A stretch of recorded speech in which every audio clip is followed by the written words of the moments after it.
When the British Empire began to recognize that its imperial grip was starting to loosen, seeing its settler colonies seek greater independence, being more aggressively challenged by an economic and military power in the form of Germany, and seeing a general shift in domestic politics, the British began to foster a successor. Now, they might not have known it at the time. In fact, more than anything, they would have likely preferred to reform domestically and have a strong, reliable ally to back them up if things turned south. This had come in the form of the Imperial Federation Plan and the creation of both the Anglo-Japanese alliance and the special relationship between itself and the United States, with the reform plan ultimately failing because of the two world wars, and the United States in the aftermath of the wars taking up the mantle of Western leader. But now the United States is demonstrating superpower fatigue, and if it's not careful could face a power collapse much like that of Britain's, albeit now with all the global machinery it's juggling unable to be caught by a friendly power, and with multiple rivals just waiting to swoop in and fill the power vacuum. Hello audience, Mr. Z here with another video for you. If you're new to the channel, welcome. We have videos like this every week, so be sure to subscribe and stay tuned. Before we go any further, I'd like to take a moment to thank everyone who's donated to us on Patreon, Utreon, and right here on YouTube through channel memberships. Your donations really go a long way to keeping this channel going, and by donating to us across any of these platforms, you'll get access to some great perks including physical merch, a custom designed flag wallpaper, and access to an exclusive members-only Discord server where you can enter your scenarios for a chance to have them made into full videos. You can follow the pop-up on screen here, go to the comment section or description to visit any of these pages and support our channel, and of course you can do so by clicking the join button right below this video. If you can't donate anything, consider subscribing and sharing this video to help the channel out. Now, back to the video.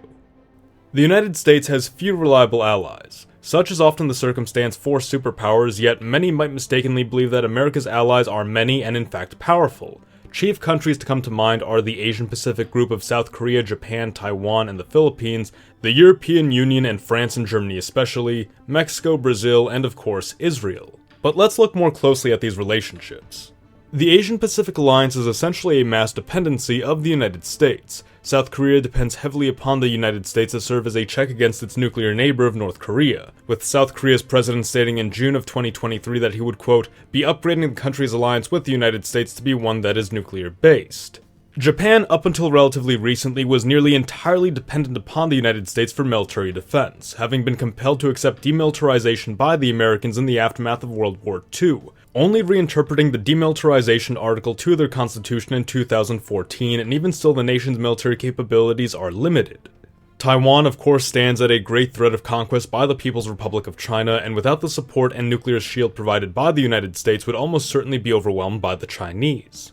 The Philippines walk a tightrope of attempting to maintain friendly relations between the United States as a check against China, however have also made the effort to gradually peel back US influence within their country.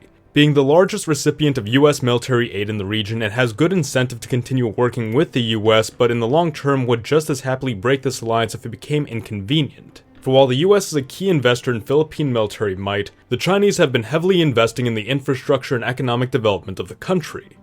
Looking at the European Union, the United States also finds no devoted allies with common goals, but also, albeit to a much lesser extent, essential dependencies, who much like the Pacific Alliance receive a great deal of security from the hefty military umbrella provided by NATO against Russia. So much so that it might be argued that the security provided by the United States has stalled domestic efforts by the Europeans to invest more heavily in their own militaries.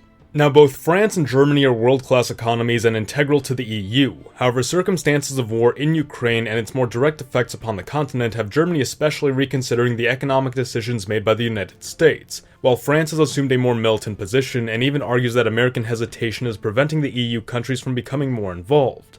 Further warning that with US attention shifting to China, the countries of Europe should continue focusing on continental matters and seek to build strategic autonomy. The French have also expressed the feeling that American interests are overriding their own, most recently in regard to the coup in Niger.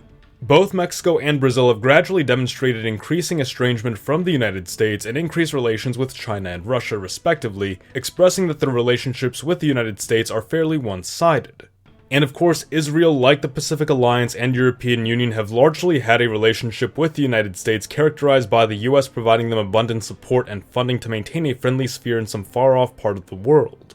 America's so-called alliances are less equal or balanced friendships with other like-minded great powers, and more merely a means for the US to further project its influence beyond its borders. One might assume the same could be said of Britain and its alliance with the US back in the day. However, the US by 1900 was a rapidly growing power whose manufacturing capabilities had surpassed the entire combined empire of Britain and was developing a navy nearly capable of rivaling Britain's own. The United States at best has propped up a handful of regional powers which, left to their own devices, would probably be subsumed by rival powers or collapse. What the United States really needs, what it should be investing in right now, is a friendly country that can take on the responsibilities of a superpower. Some have argued that India would be an ideal superpower successor given its enormous population, growing military and economic might, its nature as a democratic republic, and its shared animus toward the chief US rival of China.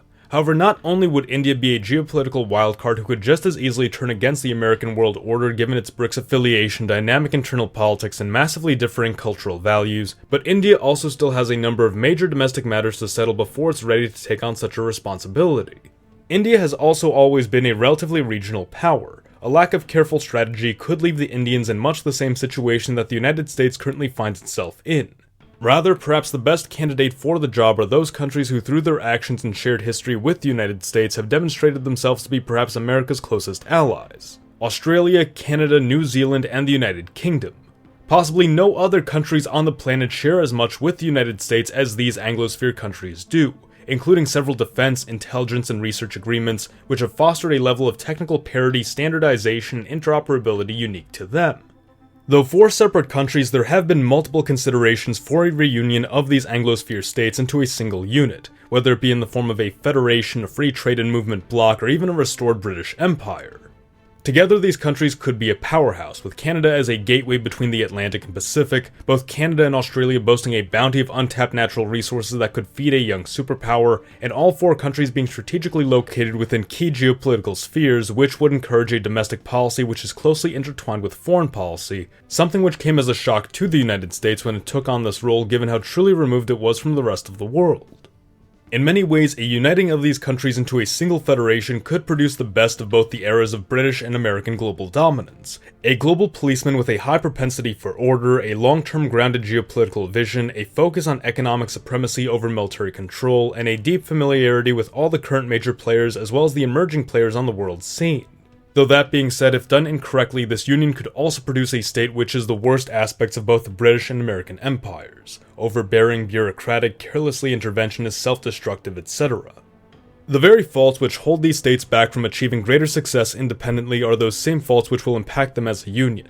Canadian and Kiwi geopolitical idealism, British political stagnation, Australian underdevelopment, and a weak flame of national identity. However, these hurdles are not beyond overcoming, especially with American help. At this point in time, the United States should work to further promote concepts like the CANZUK plan within these countries, encourage a weaning of these countries away from China by reinvigorating and fortifying the US's own manufacturing base, and encourage the same from neighboring Canada. Shift foreign aid and investment away from fair-weather allies like France, Germany, Israel, and the Philippines to Australia, Canada, the UK, and New Zealand to promote infrastructure development, especially railroads, air and sea ports, promote a refitting of Britain's economy to finally be suited for a post-Brexit nation, and further the military capabilities of all four countries. Perhaps the greatest shortcoming of all, however, has been the lackluster leadership of the Anglosphere countries, by and large ideological offshoots of American neoliberal and neoconservative ideals. Perhaps the biggest standout of leadership for these countries, however, is Britain's Prime Minister Rishi Sunak. Though much in the same ideological camp as his peers, he has distinguished himself as more notably anti-EU, economically pragmatic, and anti-immigration than other conservative prime ministers of the recent past. Although Sunak may not yet be the model prime minister for the rest of the Anglosphere, he could be a hint at what is to come. A national ideology which is socially liberal on matters of gender identity, supports environmentalism and combating climate change, and is activist on human rights matters, but also tough on crime, watchful of terrorism around the world, increasingly skeptical of immigration, opposed to integration with Europe, economically pragmatic, and perhaps even technocratic. It's not beyond the realm of possibility that such an ideological evolution could manifest within Britain as well as in Canada, where public support for Trudeau's liberal vision has plummeted, and in Australia and New Zealand, where there is a sense that the major parties must adapt to the changing world.